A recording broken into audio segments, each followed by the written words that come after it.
Managing student behavior is a challenge, regardless of the setting, but managing scores of children while driving a 13-ton vehicle presents a challenge not everyone can handle successfully.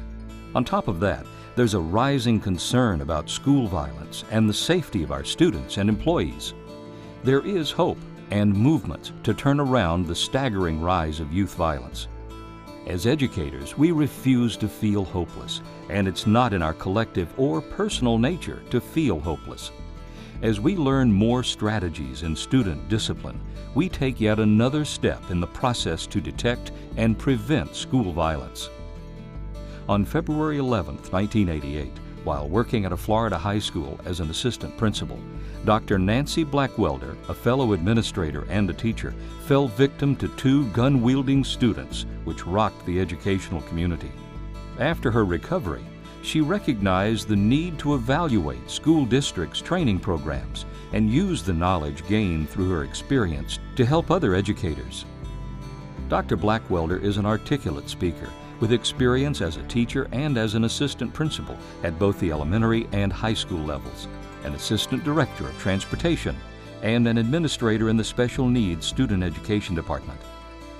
Tomorrow, we hope that you'll return to your jobs and use the strategies you learned today and feel that powerful sense of assurance that comes when you know you have the tools in place to ensure that your buses and schools are safe and happy havens for everyone. So this morning, we were talking about behavior modification. How do you take a child who's not doing what you would like for them to do and cause them to change their behavior? And we talked about the whole business of having 2 sides of the coin, where you catch them doing it wrong and you have consequences for that behavior. But you also catch them doing it right and you give them rewards for that behavior. And this particular unit that we're doing right now is called Discipline Tips That Work. And what I'm going to try to do in this unit is I'm going to try to describe a kind of a child. You put the face and the name to it. It's a kind of behavior that you likely have seen either in the past or will see in the future. And it's good to put a label on it and talk about what does that behavior look like, and then talk about why do they do what they do, and then to add in some ideas of how you might be able to work with this child to try to get them to come along down and get part of your version of normal, get closer to your version of normal. And as I said earlier, there is no silver bullet. All we can really do is give you a bag of tricks, something that you can try. Try this, and if it works, great. And if it doesn't, try something else. Because it's the insane person that keeps doing the same thing over and over and over again, expecting a different result. So you put the face and the name to this child as we go through these different kinds of children. The first thing we need to talk about is, why do children misbehave? And in large part, there are 3 different general reasons for why children misbehave.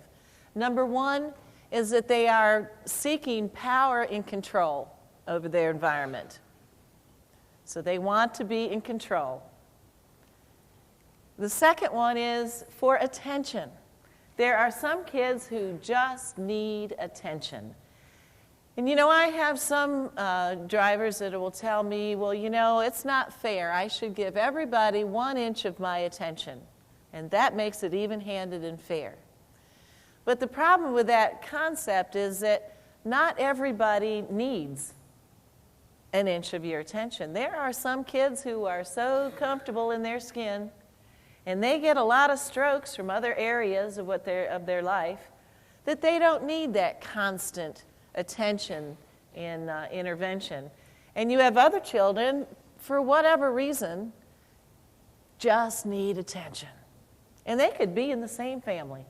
Doesn't necessarily mean that the parents did something right in one occasion and did something wrong in another. It might have to do with the order of siblings, whether you're first child, second child, third child. Who knows? We don't really need to get into why it all occurred, only that we know that this child needs attention. And the problem with the children who really need attention is that if you don't give it to them, they're going to get it somehow. And it may be, if they don't get it in a positive way, that they will do something negative, anything to get attention. So it's a lot more fun to give a kid attention in a positive way and expend your energies giving out positive attention to this kid than to just sit back and wait until they finally do something negative to get your attention. And the third reason that kids misbehave is revenge. They're wanting to get back for some ill deed that they feel as though has been laid upon them. It was that bus driver that all the kids got together and decided that we're going to take turns making her life miserable. Those kids were misbehaving for revenge. So here's our first kind of child that we're going to look at, and it's a kid that we're going to call the agitator. Now, an agitator tries to cause trouble, sits back in the back scene, motivates and instigates kids into getting into trouble, and then just sits back and watches and pretends like he has nothing to do with it. So he's the instigator, tries to appear as though he's the innocent bystander. The primary cause of this misbehavior is his desire to control and manipulate. It's a power kind of thing. He gets great delight, and by the way, I will continue throughout this discussion to probably refer to the child as he, not that we're talking about boys are the problem children in our world. We should always try to generate, the fact that it's a he, she. It could be either male or female. It's just easier for our discussion to go ahead and agree that when I say he, I'm talking about boys and girls. It's a generic he, not specifically aimed at boys. So this is definitely a child that's trying to seek power and control. So what do we do? What are some discipline tips that we can use to deal with this child? Well, number one, you need to privately let the kid that his disguise has been revealed.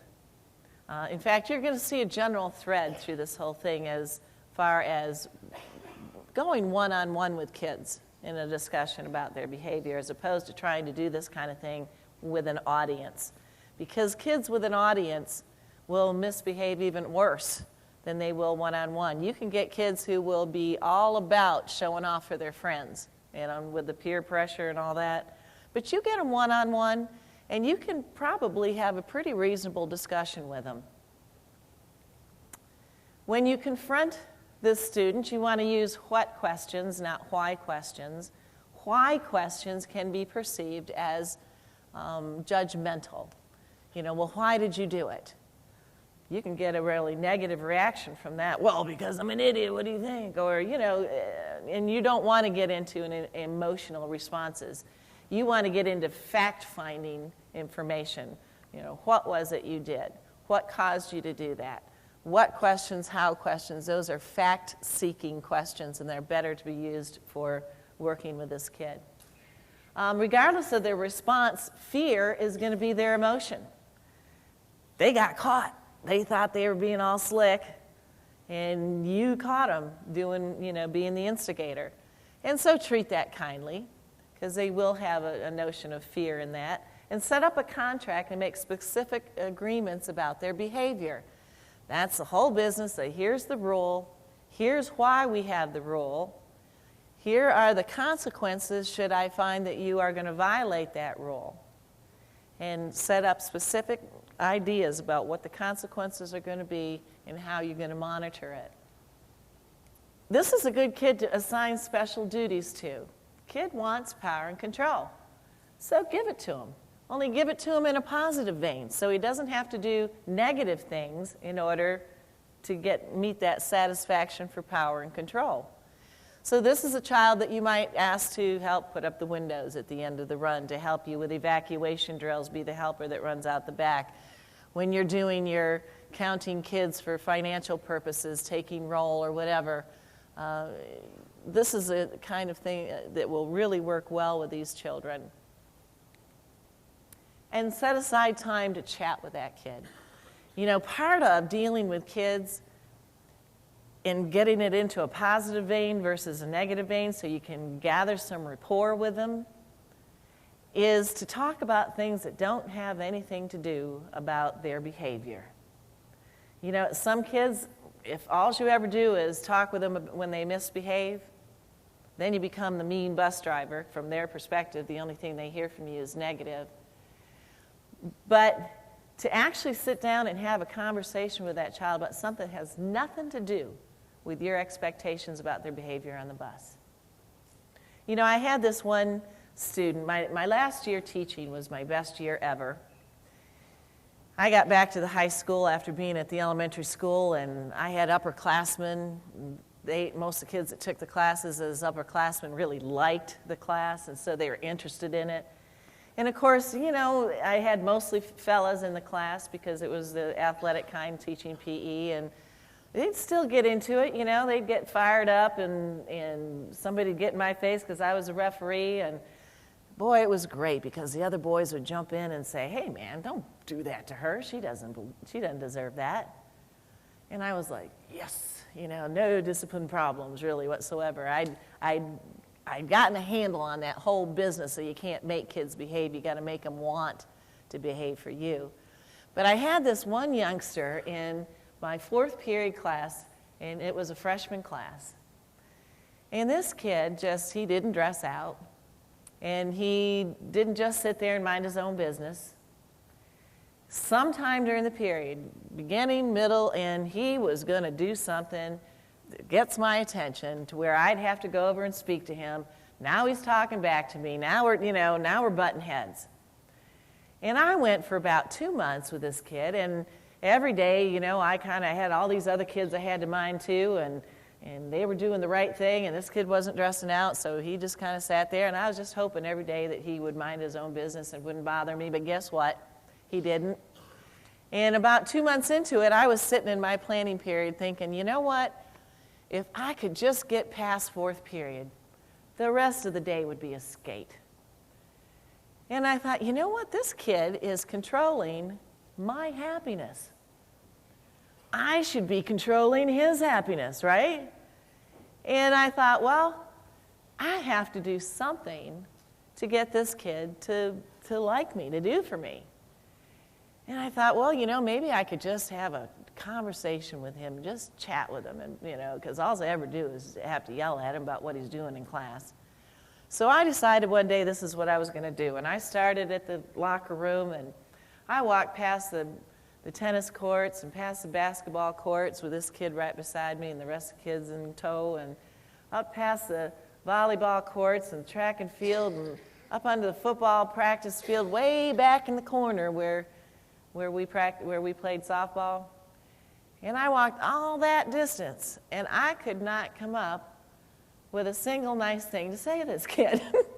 You know, you're human. When a kid misbehaves all the time, you don't like them near as much as the kids who behave for you. And I got all the way up to the softball field, and the best thing I could come up with was, "Isn't it a pretty day?" And I thought, well, that's just not right. You know, I have to be smarter than that. I got to be able to come up. I thought about talking about his parents, you know, but I didn't know but what he had parents, you know. I really didn't know anything about his background. I didn't want to bring up something that was going to be a sore, you know, something that was going to make him more upset. But I thought, you know, I got to persist at this. And the next day I started out, and I started talking about, well, what do you do on the weekend for fun? What'd you do last weekend? First few times I started asking him questions, he looked at me like I was growing horns. Like, why are you talking to me? But I persisted, and you know, pretty soon I got the nerve to actually ask him as we were heading in from playing softball. I asked him if he wouldn't pick up the equipment bag and carry it with him. bring it back to the locker room for me. And he did it. I was like, yes. Pretty soon he was coming to the locker room and knocking on the door and saying, you got that equipment bag, I'll take it out for you. And after about 2 weeks, this kid's behavior changed 180 degrees around. Now, he was never my best student. But by the end of the semester, the last 2 weeks, he decided to dress out. And I said, now, honey, you know if you haven't been participating all semester long, you can't dress out in the last couple weeks and expect to pass. And he said, I know. I just decided I wanted to play. Well, you see, that kid didn't go from being a bad kid to a good kid. He didn't just suddenly become awakening to the fact that he needed to change his behavior.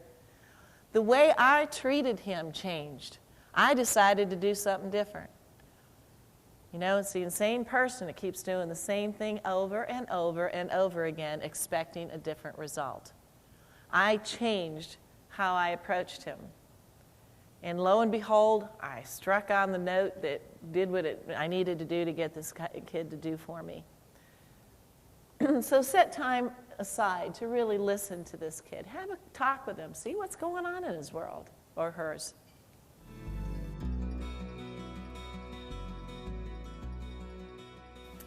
Then you have a kid that's the angry child.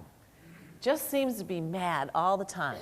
Strikes out at people verbally, hostile towards authority figures as well as other kids. And in large part, this kid uses anger to hide feelings of low self-esteem.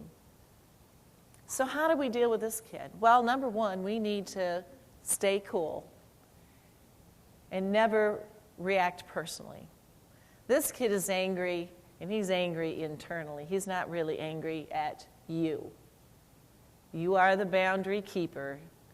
He or she is the boundary tester. So they're not really reacting towards you, and don't take it personally.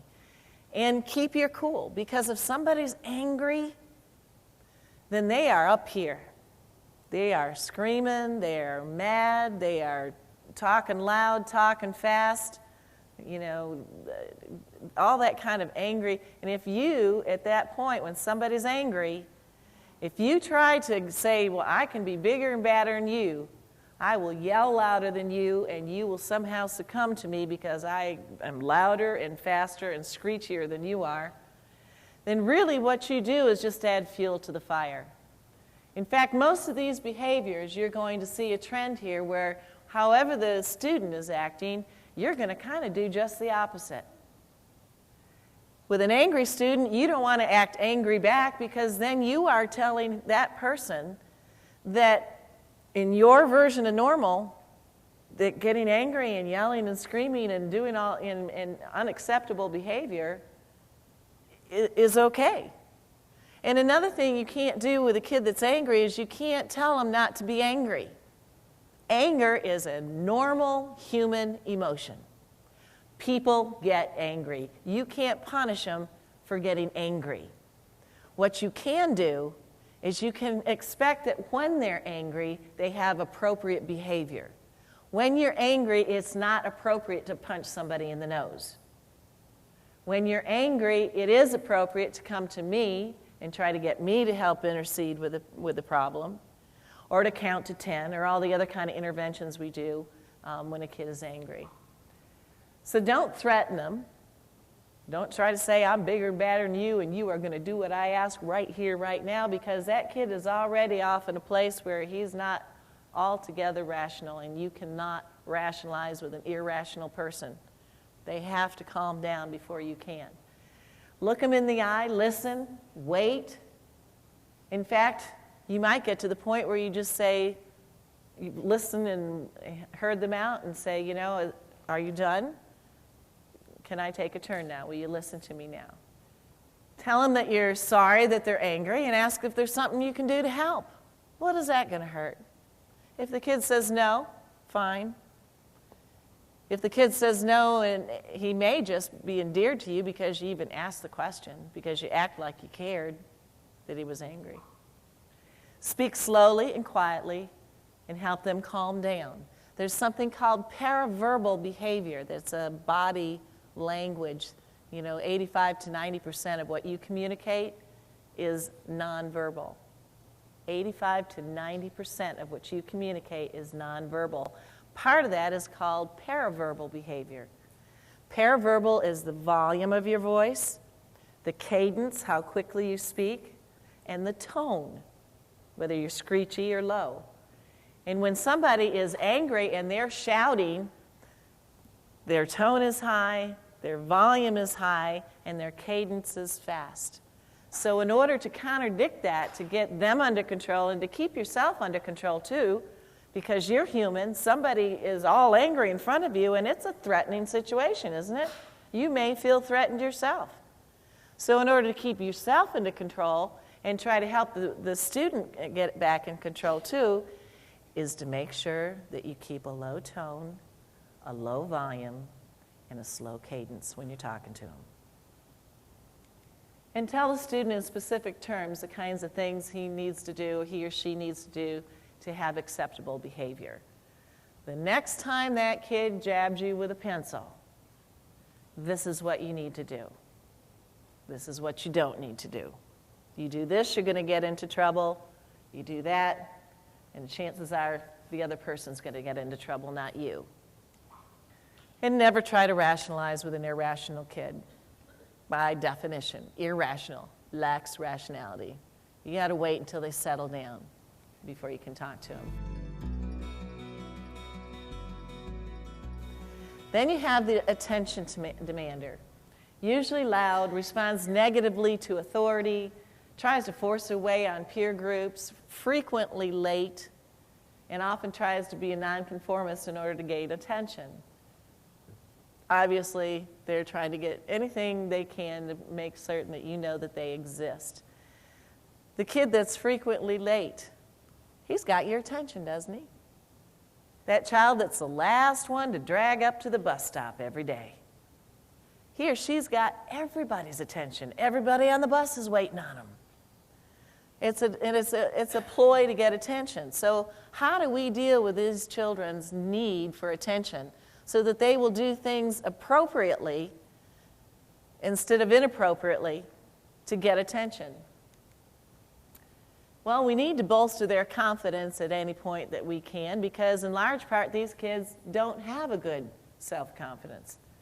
And sometimes it seems like the kid is all about being outgoing and above, but in large part, back in the back of their heads, they really are insecure.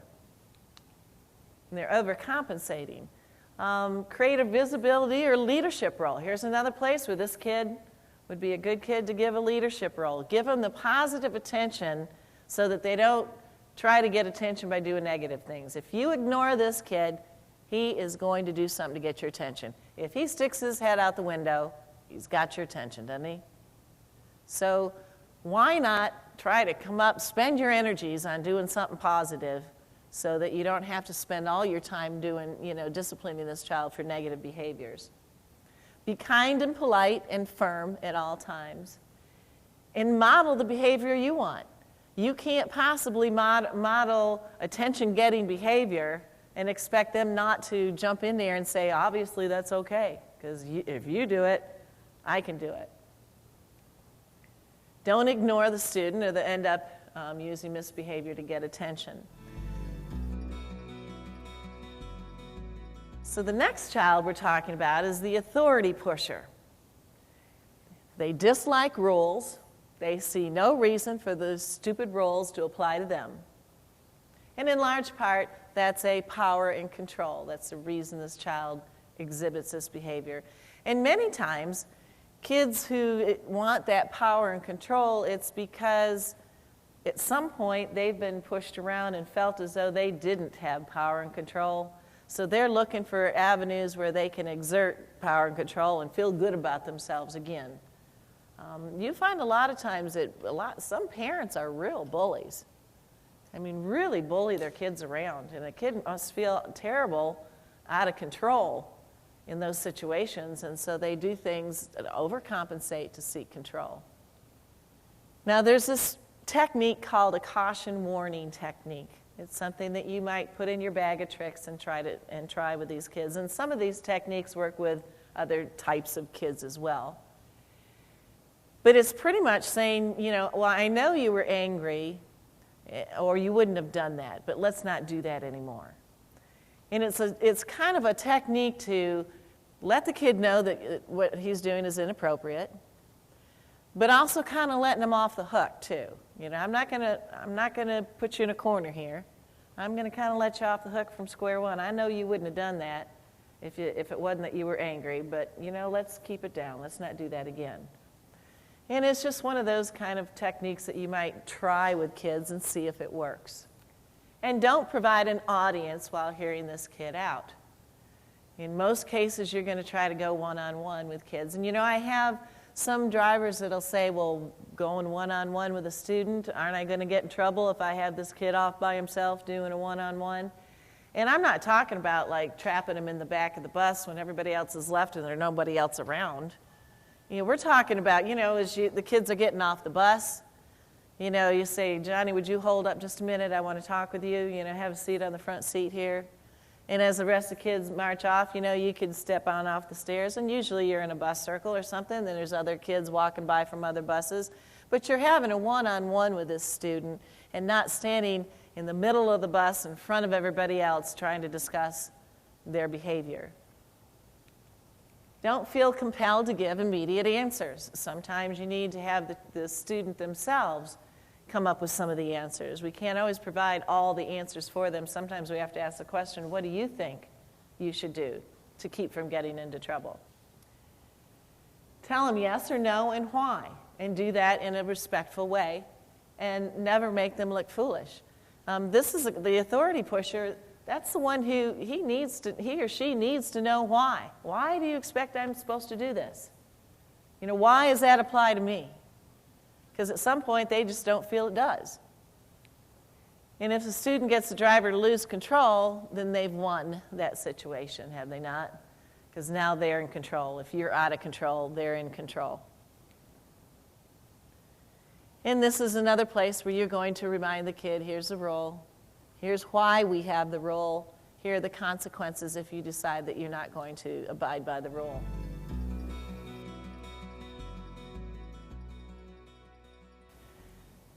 So we have bullying, which we know is a huge problem in schools these days. It's gotten to the point now, we've always had, for years, had legislature on the books that talked about harassment. But now we've gotten to the point where bullying has become such an issue that about half the states at this point, and more coming down the pike, have actually created legislation that speaks specifically to bullying and what the requirements are of school districts when it comes to bullying and how they deal with those situations. And there are a lot of lawsuits being launched daily where parents feel as though the school personnel have not done an adequate job of stopping bullying behaviors. So there are a couple different kinds of bullies. One of them is the direct bully that pushes people around, is verbally and physically threatening, brags and as frequently about their strength. I think in the past, too, we've had the misconception that bullies were a male thing. It was the big, male that pushed around all the other little kids. Give me your lunch money. And I have to tell you that bullying is not gender specific. There are girls who are every bit as much a bully as any fella has ever been. So don't look at bullying as being a male thing. It is not. And the primary cause of this is power and control. You have an indirect bully. That's a different kind of bully. And an indirect bully is the one who spreads nasty stories, who socially isolates children. She's not in our group anymore. Don't anybody talk to her.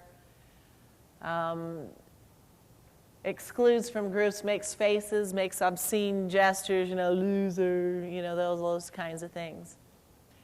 And once again, this is a child who wants to exhibit power and control. So what do we do with bullies? How do we change their behavior? Because guess what? Bullies are bullies because, in large part, they probably at some point were bullied themselves. They are modeling behavior that they have been subjected to. And you got to know that when you're bullied around, you feel about this big. You don't feel like you have any control, and so sometimes they overcompensate by picking on somebody that's smaller than them so that they can get some notion of control back in their life. So be gentle rather than tough.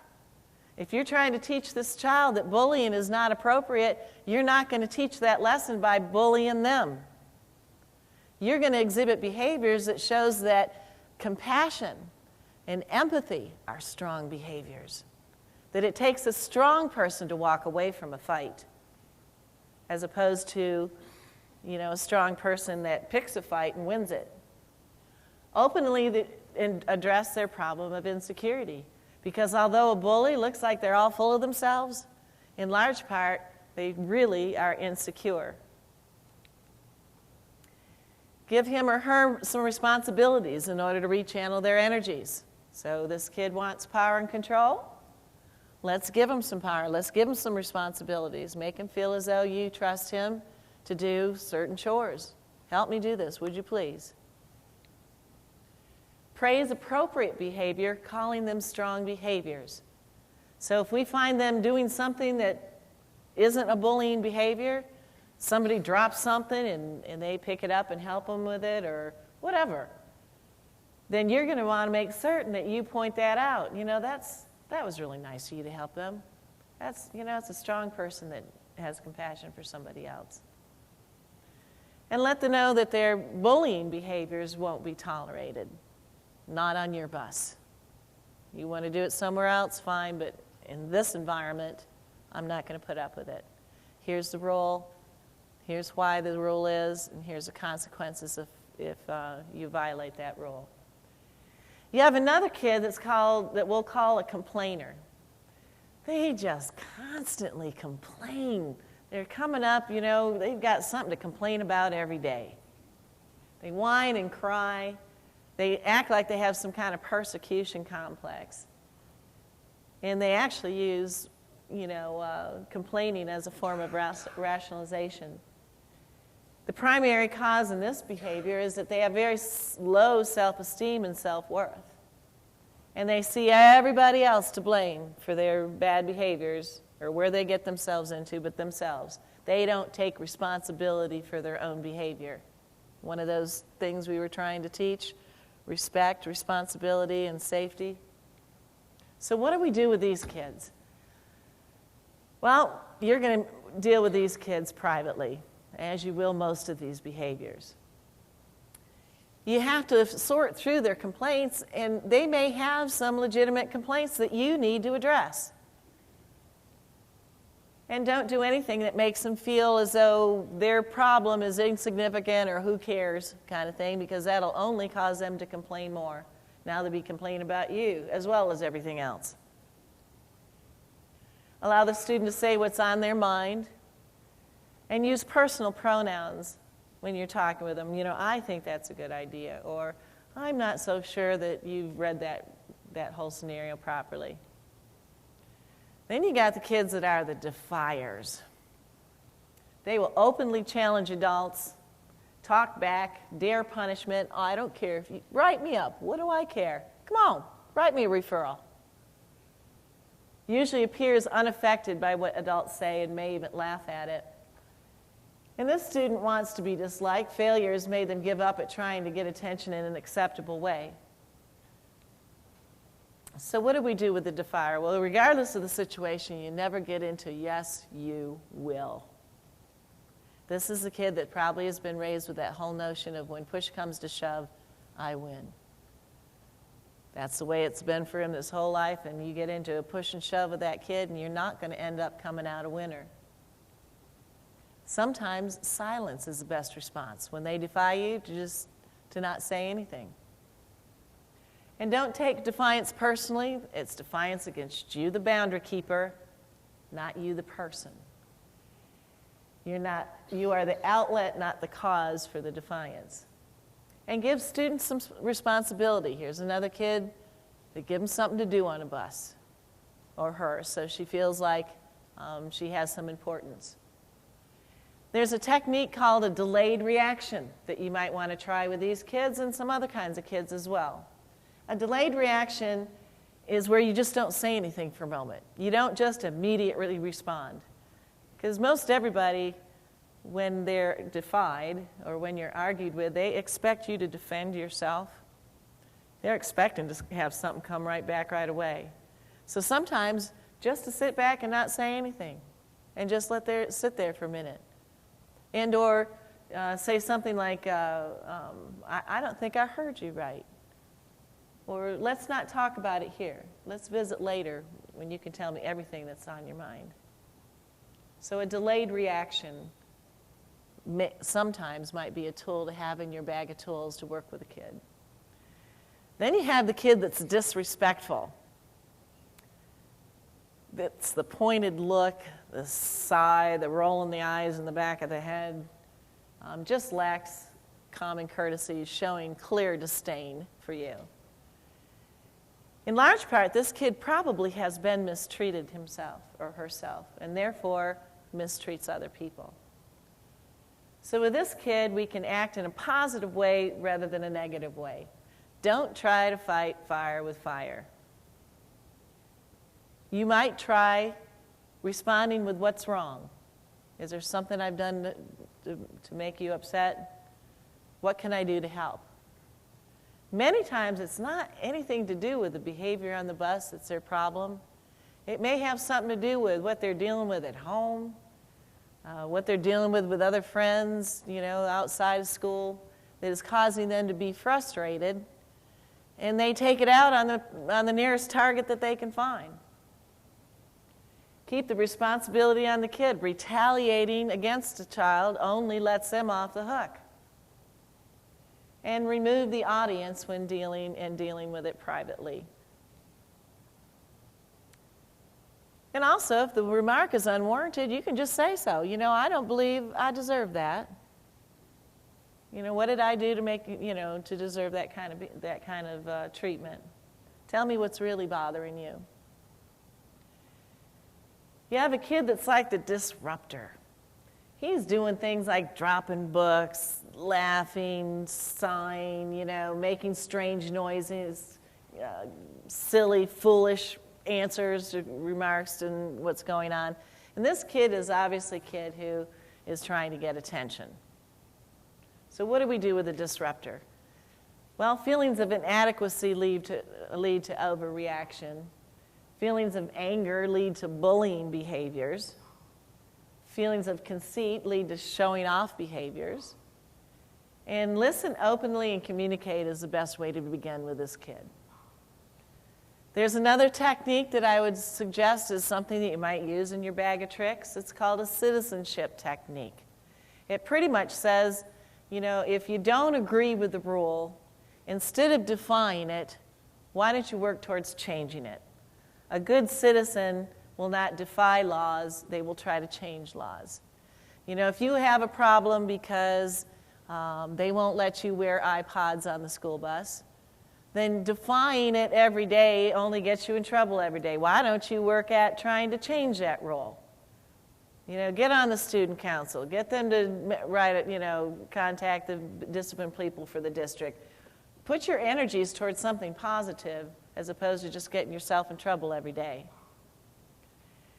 So that's a citizenship technique. Allow the student a choice even if it's over minor points.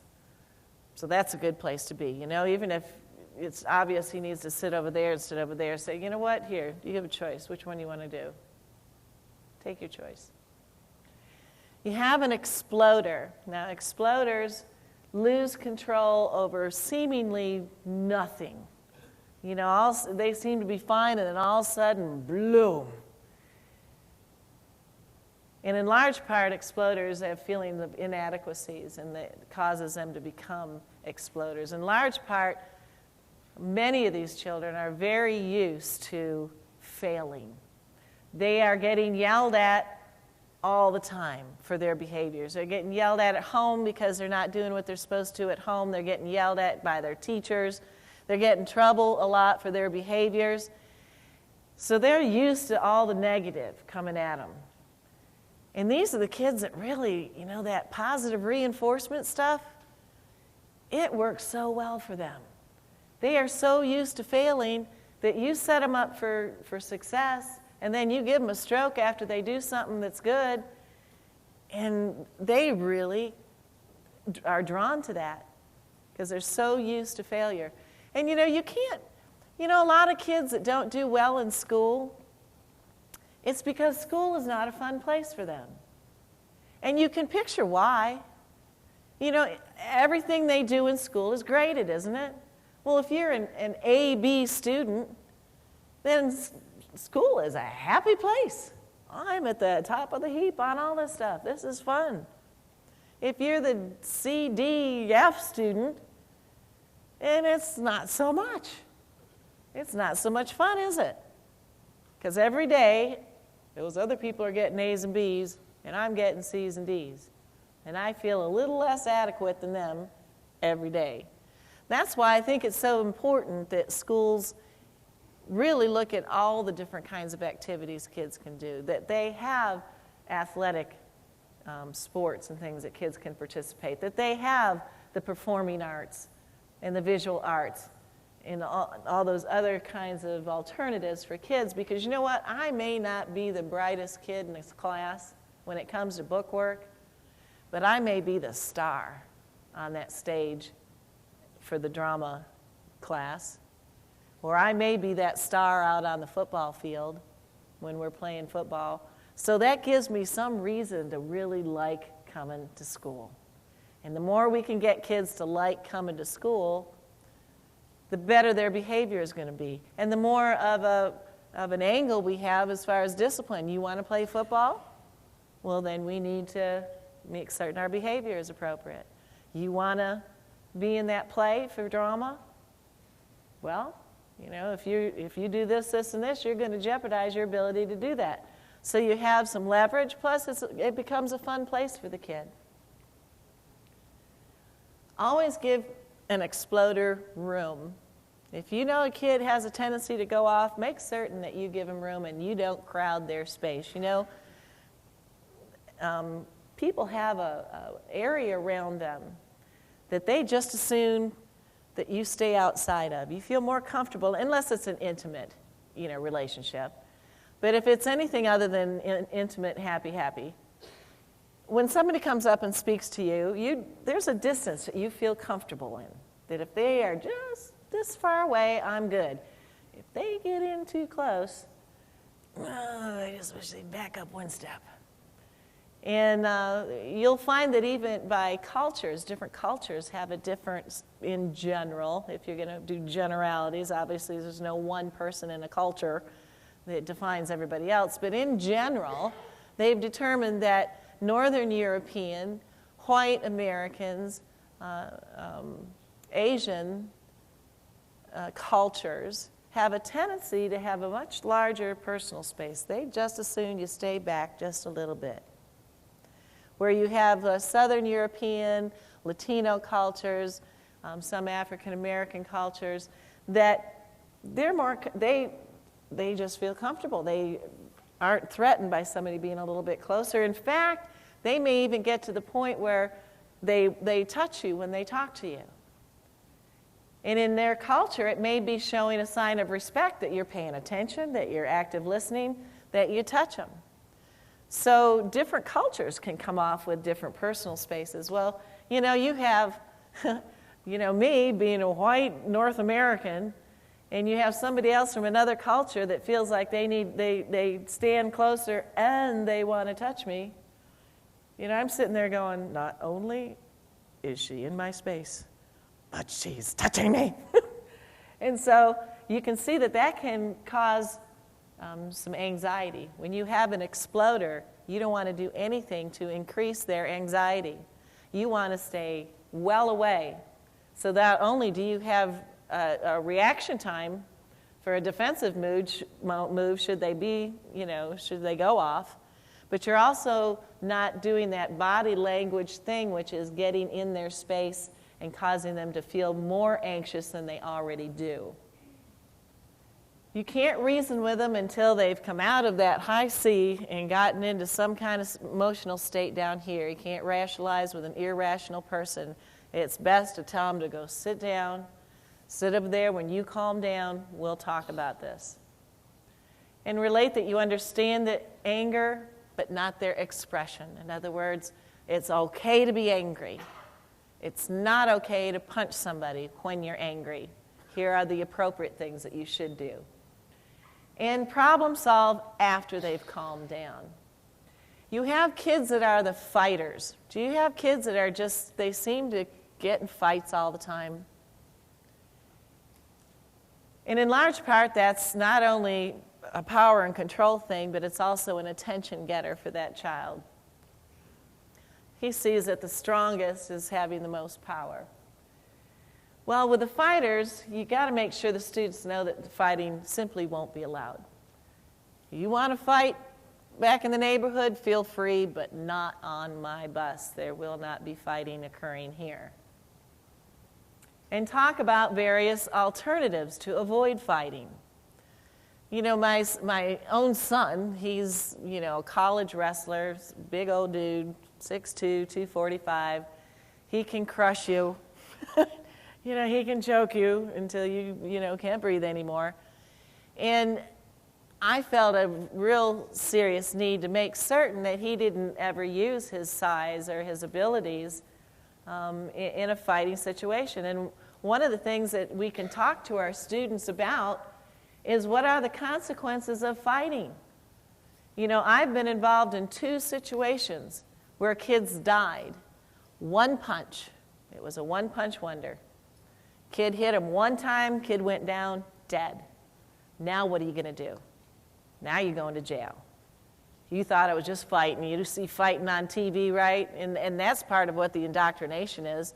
You see these fight scenes on TV, and they're beating the crap out of each other. They got 2x4s hitting them over the head, beating them about the head and shoulders, blood flying everywhere. We go to commercial.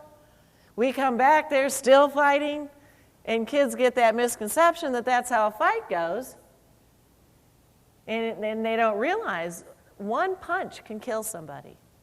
And I really tried to work with my own son because, when he's a bigger kid than the others, and for some reason some of the little kids seem to think that that's cool to pick on the big kid. I don't know why. But, I always tried to instill in him that it's the smarter kid. What do you want to be? You want to be the guy that punches him in the head and walks away and wins?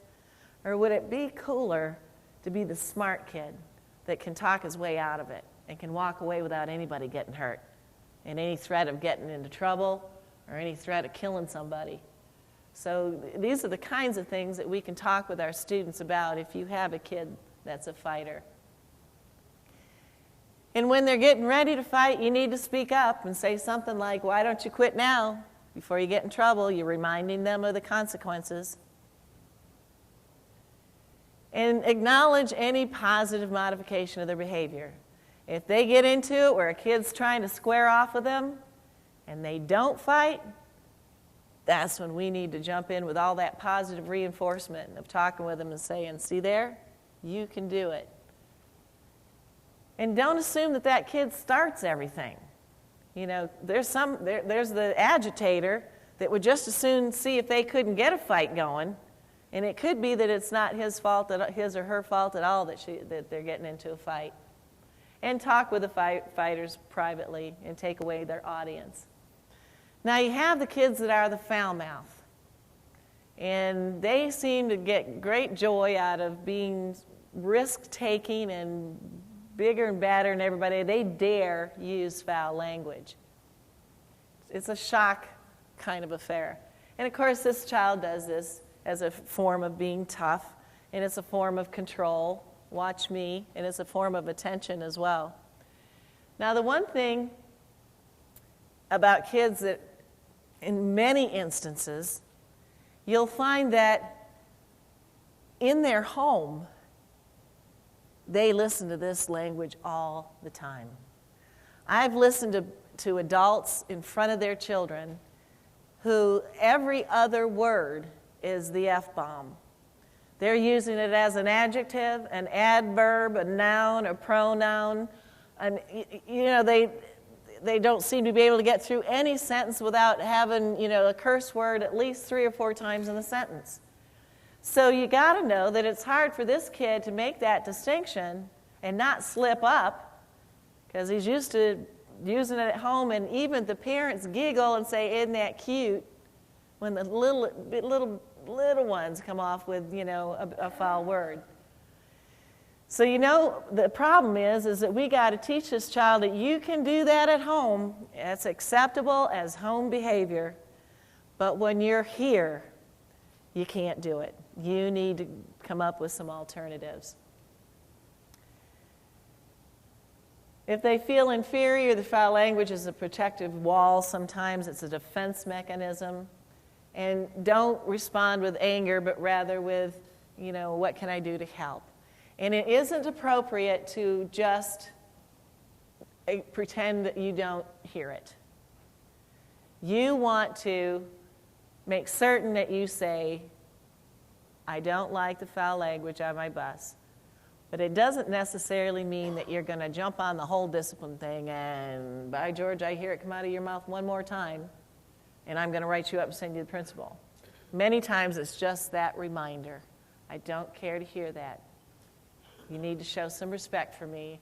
I don't care to hear that language. Please stop." And then go on to something else. When talking with this student, always interrupt the foul language and use the personal pronoun. "I would appreciate that you wouldn't use such language." And give the student positive attention for positive action. Sometimes you may need to give them an idea of what they can say instead of what they're about to say. "Geez Louise," or, "oh fudge," or, give them alternatives. Even making it funny names sometimes, they can come up with it. This is kind of a funny thing to say when you're upset, or not even upset. It could be just part of their language and what they use day in and day out. But substitute this word for that word. The next student we're going to talk about is the "I don't care." He or she always says "I don't care" to anyone who will listen, says "I don't care" non-verbally too, through behavior and attitude. The primary cause of this misbehavior is self-confidence and revenge. This student may have such low self-esteem that he or she has reached a point of really not caring. Failure may have caused the student to give up trying. There's 2 different kinds of "I don't cares." There's the kind of kid that says "I don't care" when he's angry or she's angry. And that, in large part, is a kid who really does care. If they're coming off with emotion when they're saying "I don't care," in large part, they really do care. You get a kid that really doesn't care. "I don't care." That's a kid we really have to worry about. And when you get into the warning signs of somebody who may go off, that's a kid who's kind of given up on everything and can get into a revenge mode that could go off and get violent on you. Rather than reprimand them, you might say, "What are you worried about? What's bothering you? Can I do anything to help?" Try to give the kid choices. Show the student how this attitude totally dissolves their effectiveness. If you're trying to get somewhere, this is not the way to get there. You have the name caller, calls everybody names. Even their friends, does it to be ugly. It also does it with their friends as well. And it gives the student a feeling of power, and they actually are able to govern feelings of other people. So what do we do with name callers? Well, we need to take immediate steps to cease it's just like the foul mouth thing. You're not going to let a name caller go on by without saying something to them. Now, you know that I don't care for us to have name callers. You're not going to be calling them names. I don't care if they're your friend and you're doing it in jest. I'm not going to listen to that on the bus. You need to show that you have respect for other people and their property, and that means no name calling. And you need to kind of get it to where like it's a social thing to not, to not call names, because the kids will call names back. I mean, you can get into it where they're just going one after another, back and forth and back and forth. And you need to create an environment where it's socially unacceptable to call people names. You have a negative group. Have you ever been in a situation where there was a whole bunch of them? And it can be mighty threatening, can't it? If you got a bunch of kids that are all taken up for one another, and you're trying to discipline one of them, and they're all kind of jumping in, trying to defend them or, just intimidate. Kids can be intimidating. They're likely to confront the driver as a group when one member is being disciplined. Most of these kids feel powerless alone, but feel empowered when they're with the group. So, of course, one of our best ways of dealing with these kids is to never give any indication, number one, that you're afraid of the group, and attempt to diffuse any situation immediately, and schedule private conferences. In large part, you could have a group of kids that could, be intimidating to you, that you worry that they won't do what you ask them to do. They won't mind when you ask them to mind, laugh at you, do whatever. But you get these kids one-on-one, and in large part, you're going to be able to talk with them reasonably and affect some change. So focus on the student involved in their behavior, and never let the student's membership in the group be part of the whole business. If you weren't with that group, you wouldn't do this or that. You need to just talk about their behavior, not the group's behavior. And remember, you better be consistent with everyone in the group, because they will all go back and they will all talk to each other. And if you haven't been consistent on what you've done with each one of them, kids don't mind consequences, they hate injustices. You have a kid that's the pest. You have that kid that, he wants to come up and sit right up front, and he just has to yak at you the whole time you're driving, and really is a distraction to you. Obviously, this is an attention getter. This is a kid who requires attention. So what do we do with the pest? Well, don't reprimand or reveal irritation or treat this behavior as a discipline problem. This really is a kid who needs a lot of attention. And focus your efforts on showing him how to get attention the proper way, as opposed to being a pest. Try to show him how his or her behavior is more destructive as far as they're trying to get attention, and in large part they're just making people turn away from them. You need to probably go ahead and sit this kid up front. Give him some ideas about how much, when he can talk, when he or she can talk, and when they can't. Because it is distracting to you as you're trying to drive the bus if somebody's just constantly yak, yak, yak, yak, unless you have the ability to just turn your hearing aids down. Never ignore or isolate them, and give the student responsibilities like helping put the windows up at the end of the run and all those kinds of things. And look for small improvements in their behavior and give the encouraging remarks when that occurs. And hopefully you can take some of these suggestions back and put them in your little bag of tricks. And just remember that we are all educators. We are teaching these children social skills, and it's probably one of the most important lessons that child can learn as far as their success as an adult in our society. So what you do matters, and it's huge. Y'all have a good day. Thank you.